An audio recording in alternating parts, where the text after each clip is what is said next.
Yaxşı. İndi səviyyə müəllimə bizə desin. Deməli, operant şərtlənmə nəzəriyyəsindən fərqli olaraq hansı nəzəriyyədir ki, orada mükafat, cəza bu üsullardan istifadə olunmur?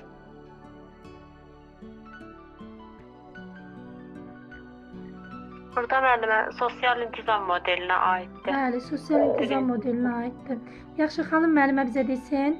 Şagirdin birinci yarım ildə nailiyyətləri yüksək olduğuna görə valideynləri onu mükafatlandırır. Mükafatlandırma pozitif. Bəli, pozitiv nə oldu?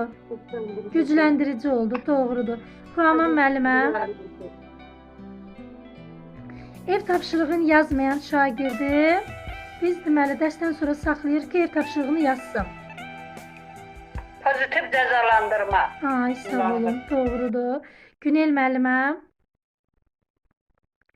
şagird olimpiyadada yüksək nəticə göstərdiyinə görə biz onu əlavə tapşırıqlardan azad edirik. Negatif gücləndirici. Negativ gücləndirici, doğrudur. Xanım müəllimə, yarımil qiymətləri zəif olan şagirdi gəzintiyə aparmır valideynləri. Negatif cəzalandırma. Negativ cəzalandırma, doğrudur. Səviyyə müəllimə,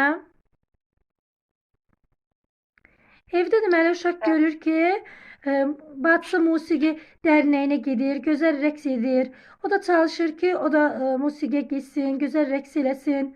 Yəni bu hansı nəzəriyə aiddir?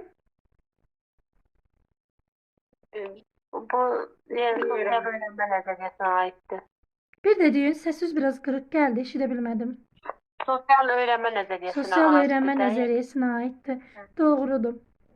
Doğrudur müəllimə. Yaxşı.